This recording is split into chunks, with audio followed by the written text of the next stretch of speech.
making disciples, transforming lives. Kita akan belajar dari seorang yang bernama Petrus dan kita tahu apa yang dia alami. Kita akan belajar bagaimana Tuhan memulihkannya. Kita buka sama-sama di Lukas pasal yang ke-22.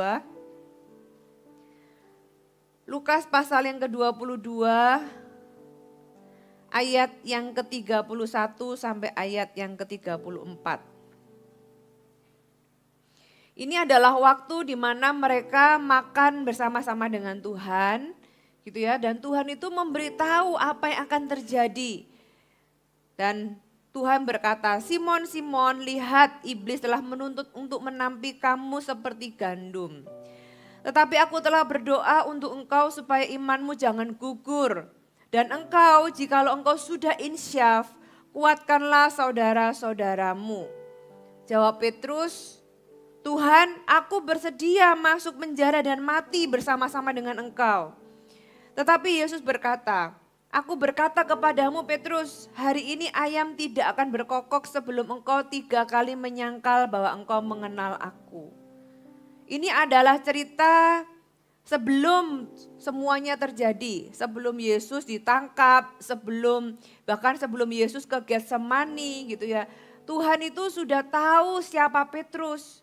Tapi Tuhan juga sudah menubuatkan tentang Petrus, bukan tentang sekedar penyangkalannya, tapi bahkan beyond setelah penyangkalan itu, Tuhan itu sudah berkata bahwa kamu akan insyaf dan kamu akan menguatkan saudara-saudaramu. Tapi bagi Petrus ketika dia mengalaminya, dia hanya fokus ke ayat yang ke-34.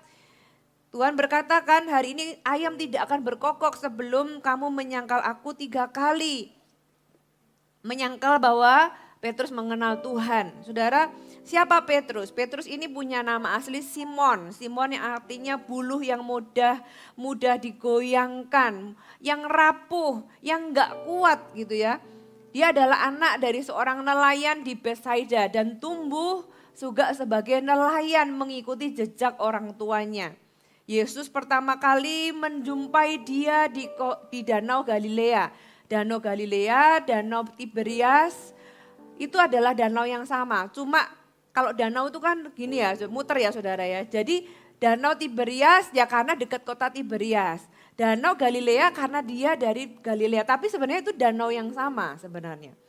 Nah Tuhan pernah menjumpai dia di awal-awal ketika dia menjadi seorang nelayan dan Yesus memanggil Petrus. Memanggil Simon.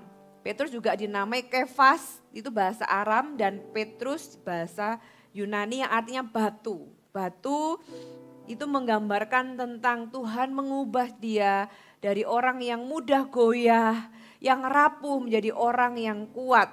Ya, secara geografis Simon ini tinggal di Kapernaum, juga tempat di mana Yesus juga pernah tinggal. Jadi Yesus sebenarnya bukanlah orang asing di sana, makanya waktu Yesus datang kepada Petrus, Petrus sudah tahu siapa orang ini adalah rabi. Dia adalah guru gitu ya. Dan sebenarnya kalau orang di zaman dulu orang itu mencari guru gitu kan. Bukan guru yang mencari murid. Tapi murid yang memilih atau mencari gurunya. Tapi Yesus itu mencari murid-murid dia, memanggil murid-murid yang dia mau. Dan salah satunya adalah Petrus. Nah apa yang dialami Petrus ini bertumbuh di dalam pemuritan bersama dengan Yesus menjadi orang yang tadinya biasa, ya kan? Dia meninggalkan segala sesuatu dari nelayan, dia meninggalkan pekerjaannya, dia full ikut Yesus. Dia belajar pelayanan dari bawah. Dia menjadi murid yang terus mengikuti Yesus. Bahkan bukan cuma itu, Petrus adalah salah satu pemimpin dari murid-murid lainnya. Kalau 12 murid Yesus itu dijadikan CG, dan CGL-nya adalah Yesus. Nah, Petrus ini disebut sebagai sponsor kalau kita. Kita bisa tahu dari mana ketika Yesus memilih 3 orang yang selalu dibawa sama dia memilih 3 orang ini yaitu Petrus, Yakobus, dan Yohanes. Ini kalau di dalam CG itu sponsornya, orang yang memimpin teman-teman lainnya. Petrus adalah orang yang ditunjuk memimpin murid-murid yang lain, saudara. Dan Petrus ini juga kalau sudah baca dia punya kelebihan-kelebihan. Dialah yang berjalan di atas air gitu ya. Dia yang orangnya berani. Bahkan ketika Yesus akhirnya di Taman Getsemani, dialah orang yang mengambil pedang dan memotong telinga dari seorang pengawal. Itu adalah Petrus. Petrus tuh orangnya berani. Orangnya itu berani ambil resiko ya kan, berjalan di atas air. Sesuatu yang tidak dilakukan oleh murid-muridnya, sesuatu yang mungkin gak kepikiran sama murid-muridnya gitu ya. Sesuatu yang tidak berani dilakukan oleh murid-muridnya. Dan ketika tahu Yesus mau ditangkap, dialah yang berani ngambil pedang dan memotong telinga salah satu orang yang mau menangkap Yesus. Itu Petrus. Sebenarnya Petrus itu orangnya berani. Tapi kenapa dia gagal? Kenapa dia di satu titik dia itu menyangkal Yesus? Itu pasti sebuah pukulan. Pukulan terhadap identitasnya. Petrus melihat dirinya adalah orang yang berani. Makanya dia berkata kepada Tuhan, Tuhan aku bersedia untuk masuk penjara dan mati bersama-sama dengan Engkau. Petrus menyangka dia kenal siapa dirinya. Petrus menyangka bahwa dia adalah seperti yang dia pikirkan, seorang pemberani, seorang yang penuh iman, seorang pemimpin yang memimpin orang-orang lainnya, gitu ya. Sampai dia tahu bahwa dia tidak seperti yang dia pikirkan. Sampai dia tahu di satu titik dia ternyata menyangkal Yesus. Itu menghantam identitasnya, menghantam dirinya sendiri. Ya, mengkhianati pribadi yang dia kasih. Siapa yang nyangka? Saudara, dia begitu merasa gagal karena apa yang terjadi. Dia merasa aku menghancurkan kepercayaan dari Yesus sendiri. Petrus adalah gambaran dari seorang pemimpin yang gagal. Seorang yang sudah punya reputasi, seorang yang sudah membangun pelayanannya sedemikian rupa, seorang yang merasa kuat karena semua pengalaman yang telah terjadi gitu ya. Tapi di satu titik dia gagal. Di satu titik dia mengalami atau weak spotnya itu kesentuh gitu ya. Ada titik lemah tertentu yang membuat dia itu gagal dan jatuh. Banyak orang mampu menilai dengan semangat karena Petrus ini orangnya semangat gitu ya. Wah semangat gitu kan. Dia orangnya yang jadi trendsetter, orangnya yang memimpin di depan. Tapi tidak semua orang yang semangat itu ketika dia jatuh, tidak semua orang bisa bangkit. Orang bisa semangat, tapi dari 10 orang nih yang sama-sama semangat, kalau 10 orang ini semuanya jatuh, belum tentu 10 orang itu bangkit. Kita belajar dari kebangkitannya Petrus. Kita semua pernah gagal gak sih? Kita semua pernah melakukan kesalahan. Kita semua mungkin di 1-2 area kita pernah gagal. Tapi jangan sampai kita itu tergolong menjadi orang-orang yang gagal dan tidak bisa bangkit. Karena untuk bangkit kita butuh iman dan kita butuh Yesus. Dan apa yang terjadi di sini? Kemudian kita tahu ceritanya, kita lompat ayat yang ke-54 sampai 62. Ya, setelah itu tadi dikatakan kemudian mereka diajak ke Taman Getsemani, 3 orang itu yaitu si sponsor-sponsornya Yesus itu, ya tapi mereka tidur. Setiap kali Yesus berdoa 1 jam, mereka ternyata tidur gitu ya. Mungkin mereka juga lelah. Nah, kemudian Yesus ditangkap dan ketika Yesus ditangkap, situasi berubah drastis. Situasi berubah menjadi mencekam.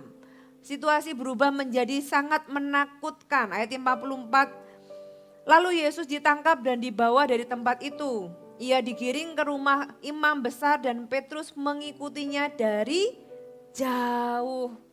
Orang yang bersama-sama dengan Yesus ketika di Taman Getsemani. Ya nggak jauh dari Yesus, disuruh menemani ya pasti nggak boleh jauh-jauh kan. Tapi ketika ditangkap, murid-murid itu semua melarikan diri. Mereka mengikuti hanya dari jauh. Karena situasinya sangat menakutkan. Karena siapapun yang terdeteksi dekat dengan Yesus bisa juga dihukum bersama-sama dengan Yesus. Ayat 55, di tengah-tengah halaman rumah itu orang memasang api dan mereka duduk mengelilingnya. Petrus juga duduk di tengah-tengah mereka. Seorang hamba perempuan melihat dia duduk di dekat api, ia mengamat-ngamatinya lalu berkata, juga orang ini bersama-sama dengan dia. Saudara, itu kira-kira ya, kalau ada orang kemudian ditangkap KPK, terus Anda itu berani dekat enggak?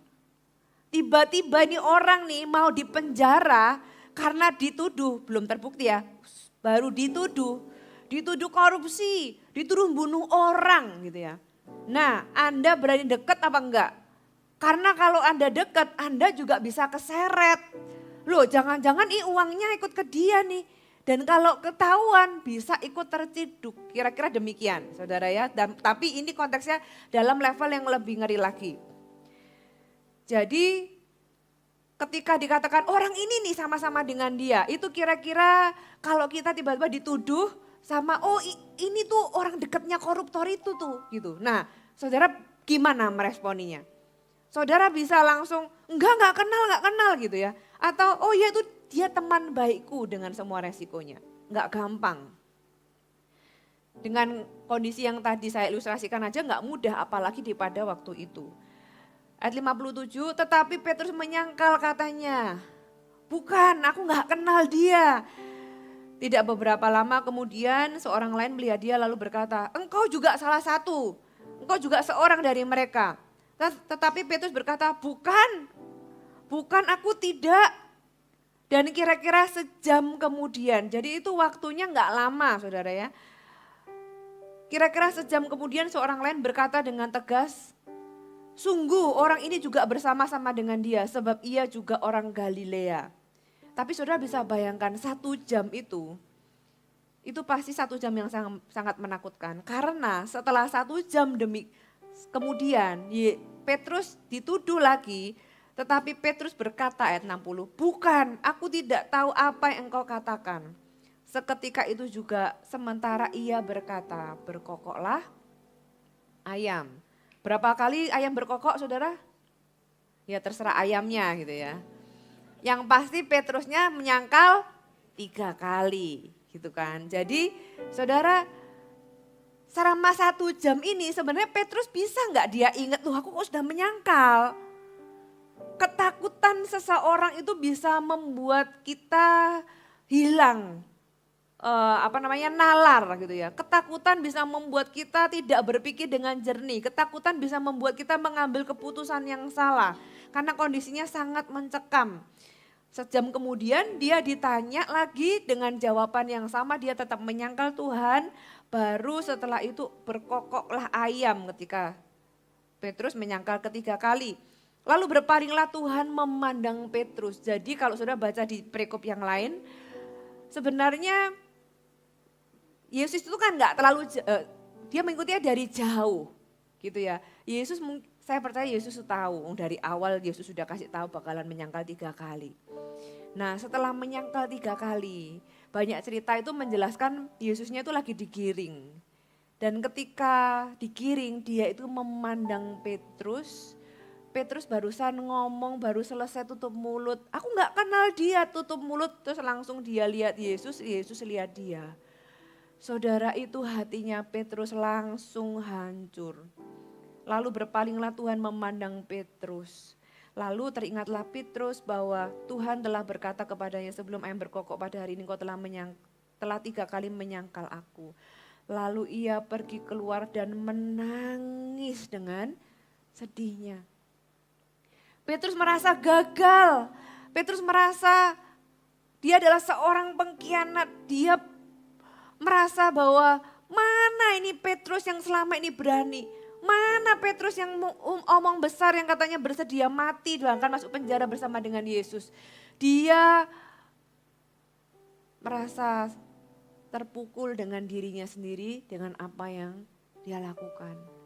Saudara, mungkin itu Petrus. Mungkin kita nggak pernah secara verbal menyangkal Tuhan dan berkata Yesus bukan Tuhan. Mungkin kita nggak pernah keluar dari mulut kita demikian. Tapi pernahkah kita itu ada di dalam sebuah ketakutan, sebuah tekanan, sebuah situasi yang membuat kita memilih jalan yang bukan kehendak Tuhan.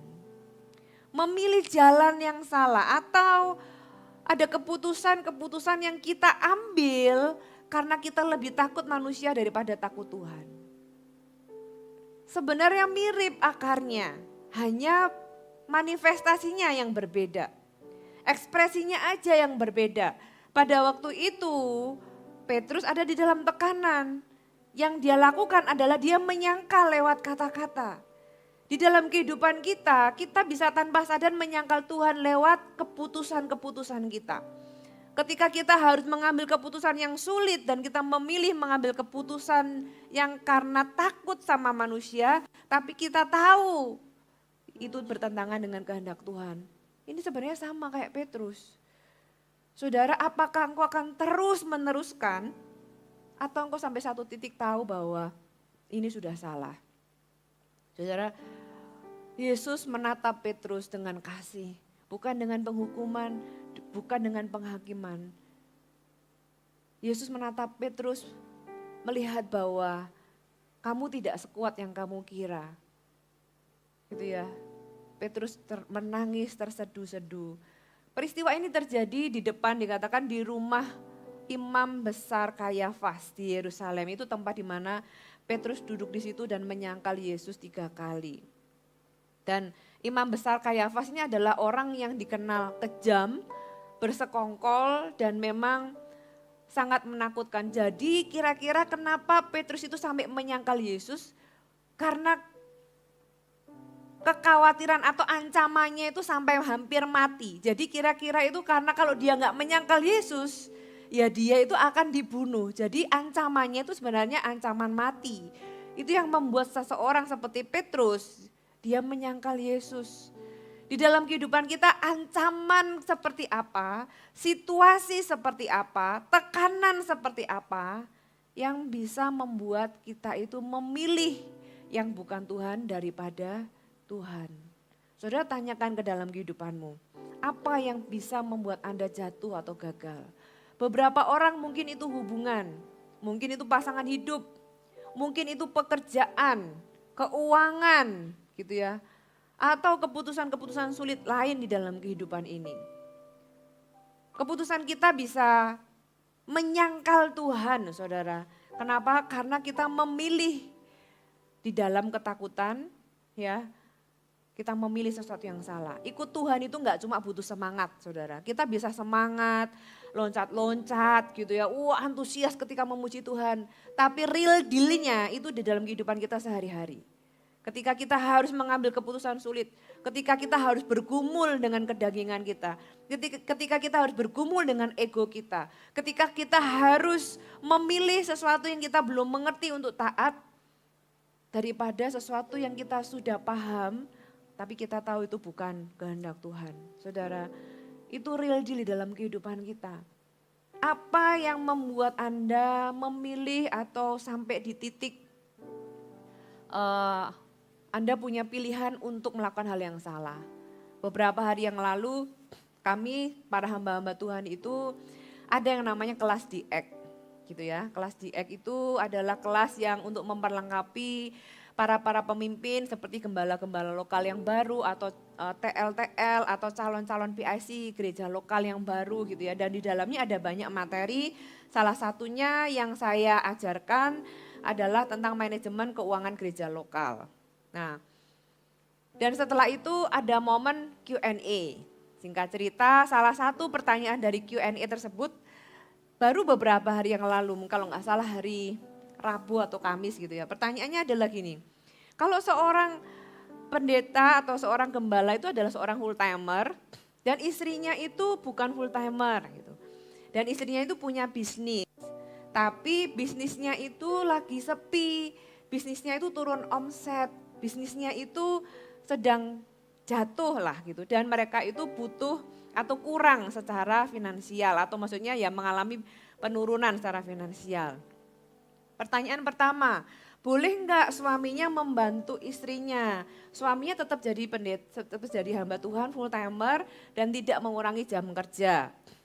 Pertanyaan kedua, boleh enggak suaminya mengendorse bisnis istrinya untuk supaya di IG-nya atau di pelayanannya gitu ya. Jawaban pertama saya bilang, wah ini jawaban ya pertanyaan yang tricky gitu ya. Jawaban yang pertama saya bilang, kalau misalnya membantu ini konteksnya apa? Saya tanya, membantu itu kan luas. Lah kalau istrinya jualan aqua galon, suaminya bantu ngangkat ya nggak apa-apa, saya bilang. Kalau kalau istrinya jualan LPG ya, suaminya pulang kerja ngangkat LPG nganterin LPG ya nggak apa-apa, saya bilang. Yang ini ya maksudnya membantu apa? Sebenarnya dengan pertanyaan yang saya kembalikan itu harusnya orang bisa mengerti. Kalau pintar ya.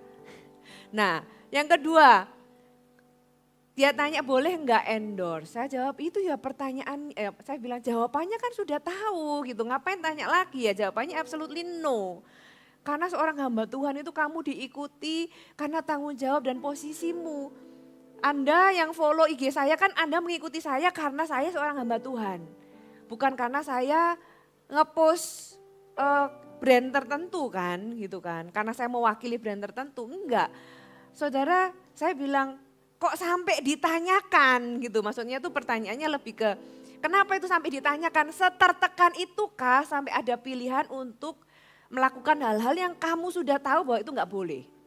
Nah kembali ke ini konteksnya, jadi tadi itu ceritanya kembali ke sini, kadang-kadang di titik tertekan tertentu, orang itu bisa punya opsi solusi yang sudah tahu bahwa itu sebenarnya enggak boleh gitu ya. Tapi menjadi pilihan solusi. Kenapa? Karena tekanan. Karena sebuah situasi, karena ancaman dan sebagainya. Saya bilang kalau kamu punya solusi opsi-opsi seperti ini, berarti kamu harus gali opsi-opsi yang lain, which is opsi ini is a no, saya bilang. Jadi jalan keluarnya itu bukan cuma ini, ayo coba cari solusi yang lain. Nah demikian juga dengan kehidupan kita, tadi hanya salah satu contoh saja. Di dalam kehidupan kita ada tekanan-tekanan yang bisa membuat kita itu punya pemikiran yang salah. Yang kita tahu itu salah tapi seolah-olah itu bisa memberikan jawaban. Tadi pagi saya khotbah tentang Naomi. Naomi kehilangan suami dan kedua anaknya ketika dia pergi ke Moab karena Bethlehem kelaparan. Dia pikir jawabannya ada di Moab. Moab enggak kelaparan. Jadi aku pergi dari Bethlehem Yehuda ke Moab untuk mencari kehidupan yang lebih baik. Walaupun saya tahu bahwa Naomi itu tahu bahwa itu salah. Kenapa pada akhirnya dia tahu itu salah dan dia kembali ke Bethlehem. Tapi demi kehidupan yang lebih baik, dia memilih untuk mengambil jalan yang bukan kehendak Tuhan. Tapi ternyata keputusan yang dia anggap bijaksana, dia pikir itu sebagai jalan keluar karena sebuah tekanan situasi yaitu kelaparan, ekonomi yang buruk dan sebagainya. Apa yang dia pikir itu bijaksana untuk mendapatkan kehidupan yang lebih baik, membuat dia kehilangan suami dan kedua anaknya. Saudara, tekanan apa di dalam hidup kita yang membuat kita bisa memilih sesuatu yang di luar Tuhan? Hati-hati dengan itu. Jadi dari awal kita harus tetapkan hati kita. Saudara, untuk kita itu enggak merasa kuat dan enggak merasa bahwa aku ini enggak mungkin bisa meninggalkan Tuhan. Setiap kita punya potensi meninggalkan Tuhan. Setiap dari kita termasuk saya. Oleh sebab itu kita harus tahu bahwa ada titik-titik lemah di dalam kehidupan kita. Apakah mungkin itu di area hubungan? Ya sama seperti Simpson. Simpson itu enggak lemah di area hubungan, dia itu enggak bisa tahan. Ketika dia ingin atau mencintai seorang wanita, walaupun dia tahu itu bukan kehendak Tuhan karena orang Israel nggak boleh menikah dengan orang yang di luar Israel. Tapi dia itu nggak bisa menahan dirinya karena cinta. Akhirnya dia jatuh. Puji Tuhannya, Tuhan itu memakai semua situasi untuk mewujudkan rencananya. Tidak membenarkan, kita itu punya Tuhan yang memakai kelemahan kita. Tetap membuat rencananya berhasil, tapi kita tetap akan mengalami konsekuensi dari keputusan yang salah. Ya, saudara, kembali ke cerita tentang Petrus. Petrus ini mengalami trauma dan emosi yang berlapis-lapis. Dia itu adalah orang yang Dia takut ada di sebuah situasi yang sangat mencekam, dia takut, kemudian dia menyangkal Tuhan, dia jadi malu terhadap dirinya sendiri, dia merasa gagal dan dia merasa putus harapan. Sejak hari itu saya percaya setiap pagi dia pasti suffer. Setiap pagi, setiap dia mendengar suara ayam berkokok, dia pasti suffer.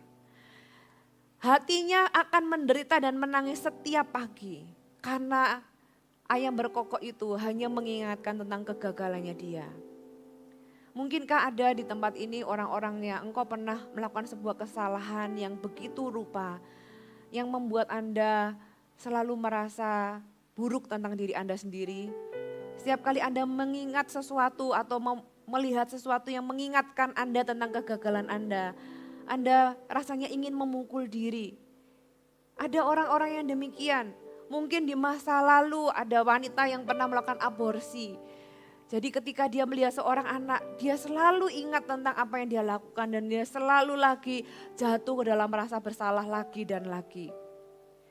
Atau ada orang yang mungkin pernah melakukan sesuatu yang buruk lainnya.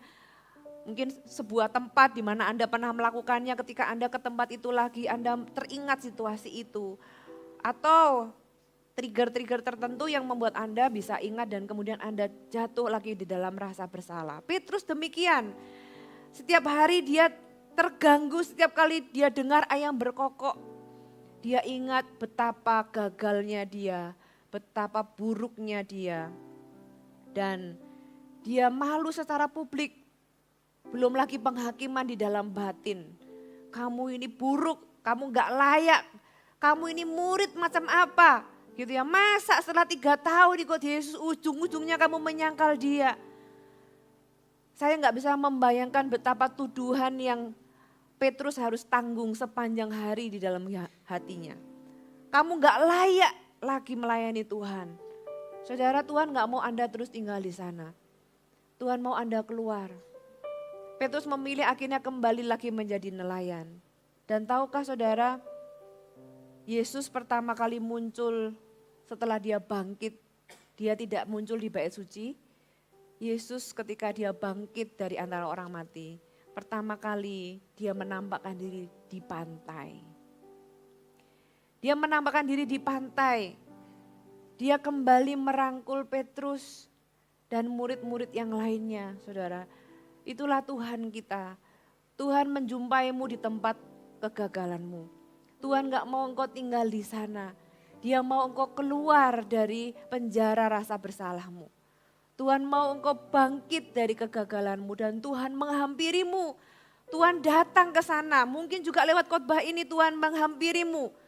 Tuhan gak mau engkau terus-terusan tinggal di dalam rasa bersalah dan kegagalan yang selama ini membuat engkau menarik engkau ke bawah terus. Membuat engkau gak bisa lari, membuat engkau gak bisa melayani Tuhan dengan sungguh-sungguh, membuat engkau gak bisa maju di dalam kehidupan ini.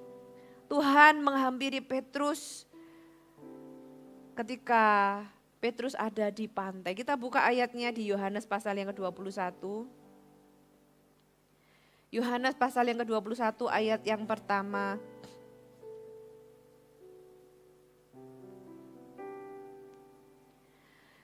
Kemudian Yesus menampakkan diri lagi kepada murid-muridnya di pantai Danau Tiberias dan ia menampakkan diri sebagai berikut.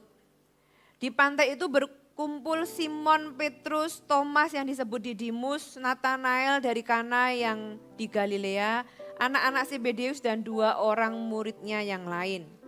Ketika kata Simon Petrus kepada mereka, "Aku pergi menangkap ikan." Kata mereka kepadanya, kami pergi juga dengan engkau. Mereka berangkat lalu naik ke perahu, tetapi malam itu mereka tidak menangkap apa-apa. Ketika hari mulai siang, Yesus berdiri di pantai, akan tetapi murid-murid itu tidak tahu bahwa itu adalah Yesus. Kata Yesus kepada mereka, "Hai anak-anak, adakah kamu mempunyai lauk pauk?" Maksudnya, udah dapat ikan belum? Gitu ya.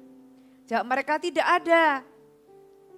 Kata Yesus kepada mereka, "Tebarkanlah jalamu ke sebelah kanan perahu, maka kamu akan memperoleh." Lalu mereka menebarkannya dan mereka tidak dapat menariknya lagi karena banyaknya ikan. Dejavu enggak saudara?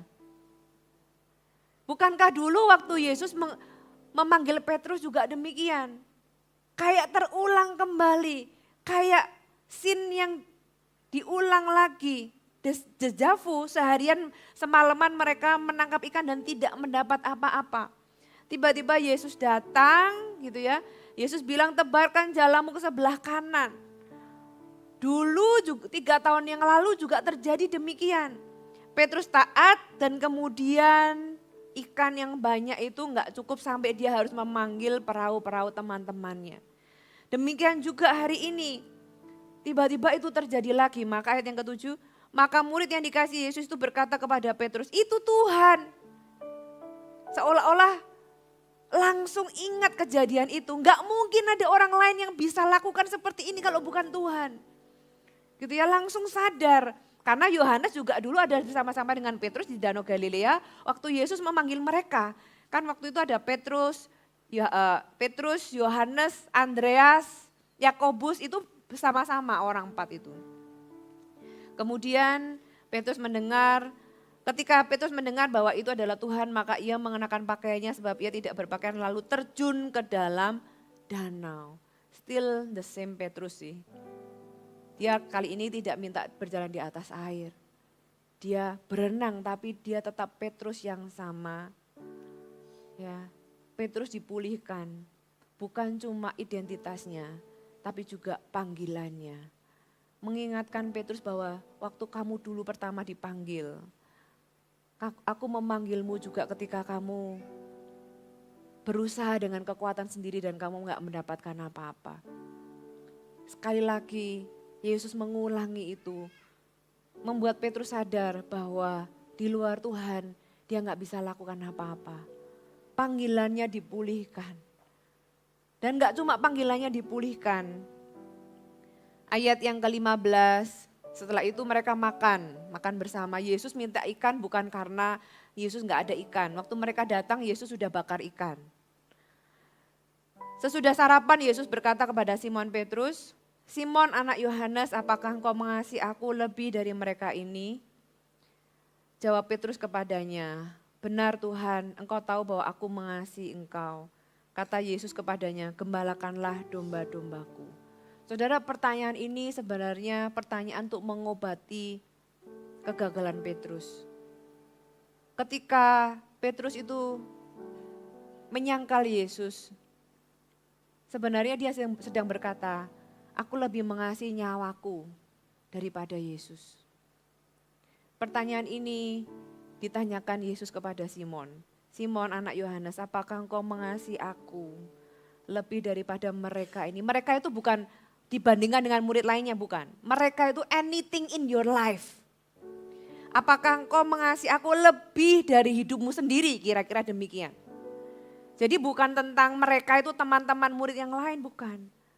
Apakah engkau mengasihi aku lebih dari hidupmu sendiri, lebih dari pekerjaanmu, lebih dari nyawamu bahkan yang kamu coba pertahankan ketika kamu menyangkal aku. Pertanyaan itu memulihkan kegagalan Simon, seolah-olah Simon dikasih pertanyaan yang sama. Waktu dulu dia menyangkal Yesus, ya beberapa waktu yang sebelumnya, dia ditanya, kamu kan orang yang Galilea yang bersama-sama dengan Yesus? Dia berkata, enggak, bukan aku. Dengan kata lain itu dia berkata, aku lebih cinta diriku. Aku enggak rela mati kehilangan nyawa demi Yesus. Sekarang pertanyaan yang sama dengan kalimat yang berbeda sebenarnya. Dia dikasih kesempatan menjawab pertanyaan yang sama. Simon, anak Yohanes, apakah engkau mengasihi aku lebih dari apapun di hidupmu? Petrus jawab, benar Tuhan, engkau tahu bahwa aku mengasihi engkau. Kali ini dia enggak lagi sombong kayak sebelumnya. Dia enggak lagi berkata, aku bersedia mati, aku bersedia masuk penjara. Mungkin ketika dia ngomong sambil mendangakkan kepala. Kali ini dia berkata bahwa benar Tuhan. Mungkin dengan lirih dia jawab, engkau tahu bahwa aku mengasihi engkau. Ditanya lagi, tapi ketika setiap kali Petrus menjawab, aku mengasihi engkau, kata Yesus kepadanya, gembalakanlah domba-dombaku. Tuhan bukan hanya memulihkan identitas Petrus, Tuhan bukan hanya memulihkan panggilannya Petrus, tapi Tuhan memulihkan kepercayaan bagi Petrus, saudara. Menggembalakan domba berarti dipulihkan kembali dia menjadi seorang pemimpin. Dia kalah pemimpin yang jatuh, dia pemimpin yang gagal, dia pemimpin yang reputasinya sudah rusak. Saudara, kalau teman-teman murid-murid tahu dia menyangkal bagaimana dia bisa berdiri memimpin murid yang lain. Tapi Tuhan pulihkan, kalau Tuhan pulihkan itu dia total pulihkan. Dia pulihkan kepercayaan. Tuhan tanya 3 kali, yang 2 kali Tuhan tanya, apakah kamu agape dengan aku? Petrus cuma jawab, Tuhan aku ini cuma bisa phileo. Aku ini gak mau sesumbar lagi. Aku gak mau omong besar lagi Tuhan. Aku tahu kapasitasku sekarang. Lebih baik aku bertumbuh dan kalau memang aku sampai bisa agape ya puji Tuhan. Tapi sampai di titik ini aku cuma bisa phileo. Tapi itu pun dengan phileo pun Tuhan tetap kasih kepercayaan. Tuhan tanya lagi kenapa 3 kali ya? Karena Petrus menyangkal 3 kali. Dikasih lagi pertanyaan yang sama. Saudara, Simon anak Yohanes, apakah engkau mengasihi aku? Apakah engkau agape dengan aku? Dijawab lagi sama Petrus, benar Tuhan. Engkau tahu bahwa aku mengasihi engkau. Benar Tuhan. Tapi aku cuma phileo sama Tuhan. Tuhan seolah-olah berkata, enggak apa-apa. Gembalakanlah domba-dombaku. Start, mulai dari itu, is okay. Kamu tetap tak percaya. Dan yang ketiga, kata Yesus kepadanya untuk ketiga kalinya. Simon anak Yohanes, tapi kali ini Yesus menurunkan standar. Dia berada di bawah, dia ngikutin levelnya Petrus. Kali ini dia berkata, Petrus apakah engkau phileo dengan aku? Dan ia berkata, maka sedih hati Petrus karena Yesus berkata untuk ketiga kalinya. Sedih ini terharu gitu ya, terkagum, dia tahu apa yang Yesus lakukan adalah untuk memulihkan dia. Sedihnya itu bukan karena dia dipertanyakan, bukan. Tapi dia itu sedih karena Tuhan itu kok baik banget. Beda ya saudara ya. Jadi sedih di sini tuh bukan karena Petrus merasa dipertanyakan, dia tuh sudah tahu, bahkan dia tuh mempertanyakan dirinya sendiri. Jadi dia gak marah ketika Yesus bertanya sama dia. Dia itu sedih karena apa? Karena dia merasa bahwa Tuhanku itu reach out to me. Dia itu yang Tuhan yang menjangkau dia di dalam kegagalannya. Tuhan yang menurunkan standar demi bisa bersama-sama dengan Petrus dan memberikan kepercayaan. Dia itu sedih karena dia tahu siapa dirinya. Tapi ternyata kasih Tuhan itu begitu besar melampaui kegagalannya. Itu yang membuat kali ini Petrus tetap hancur hati sekali lagi. Tapi dengan beda tipe hancur hatinya. Kalau tadinya dia hancur karena gagal, kali ini dia hancur karena kebaikan Tuhan. Pernahkah Anda mengalami dicintai Tuhan itu sampai merasa bahwa Tuhan segitu baiknya kah Tuhan itu sama aku. Kok rasanya gak layak aku terima kasih yang sebesar itu. Itu yang dirasakan Petrus. Dan sekali lagi ya ketika dia nangis, dia berpikir kenapa Tuhan ditanya sama aku. Dia dengar Tuhan tanya sama dia 3 kali, dia tetap jawab, Tuhan engkau tahu segala sesuatu. Engkau tahu bahwa aku philea. Aku mengasihi engkau, kata Yesus kepadanya. Gembalakanlah domba-dombaku. Tuhan memulihkan kepercayaannya. Tuhan memulihkan panggilannya. Saudara, bagaimana respon kita ketika kita gagal?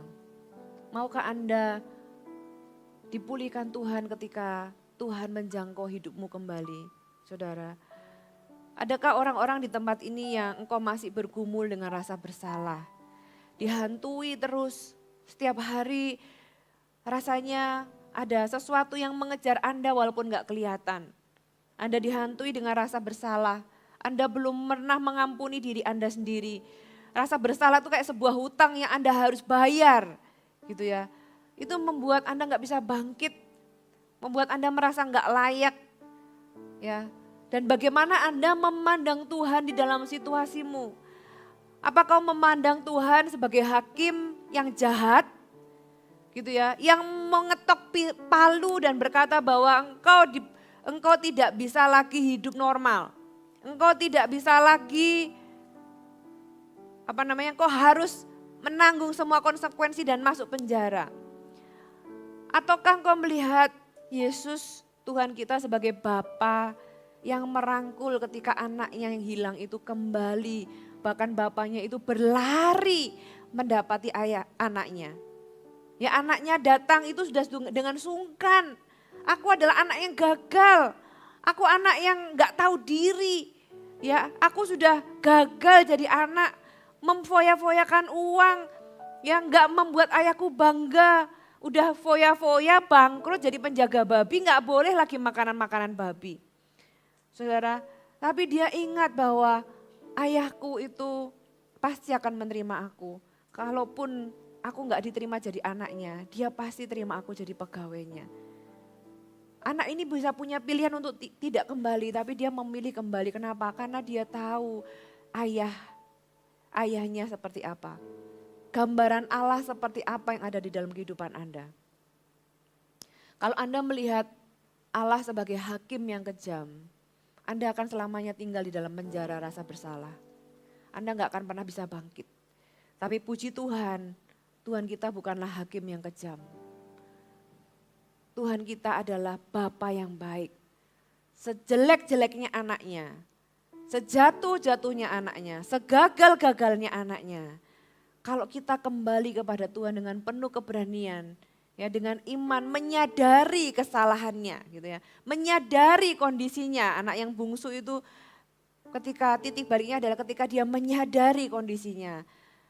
Dia tahu bahwa tidak ada tempat yang terbaik selain berada di dalam rumah bersama dengan papanya. Dia siap menerima konsekuensi. Saudara, pertobatan itu sebenarnya harus berbanding dengan kesiapan kita terima konsekuensi. Aku pokoknya mau kembali, apapun konsekuensinya aku akan tanggung, yang penting aku kembali. Berapa banyak orang itu gak mau bertobat karena takut sama konsekuensi. Kalau aku kembali nanti aku apa kata orang lah, nanti aku diapain, nanti aku dimarahin gitu ya.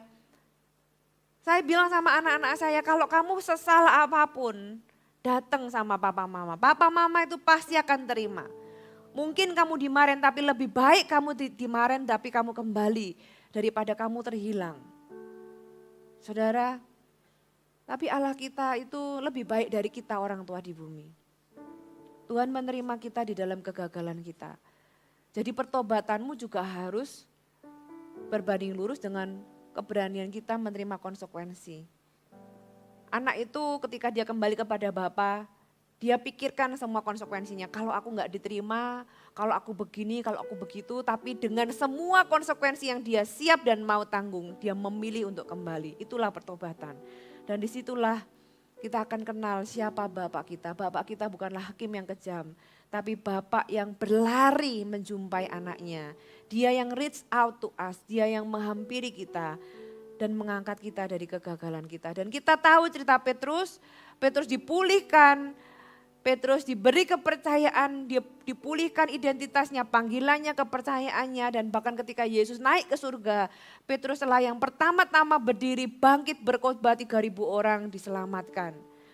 Siapa bilang orang gagal gak bisa dipakai Tuhan? Siapa bilang orang gagal gak bisa dipulihkan? Saya rasa salah satu dari banyak cerita yaitu Petrus ini membuktikan bahwa segagal-gagalnya orang pernah menyangkal Tuhan. Kalau dia gak menyerah dengan hidupnya, kalau dia kembali kepada Tuhan, Tuhan akan tetap bisa memulihkan dan memakai dia kembali. Amin.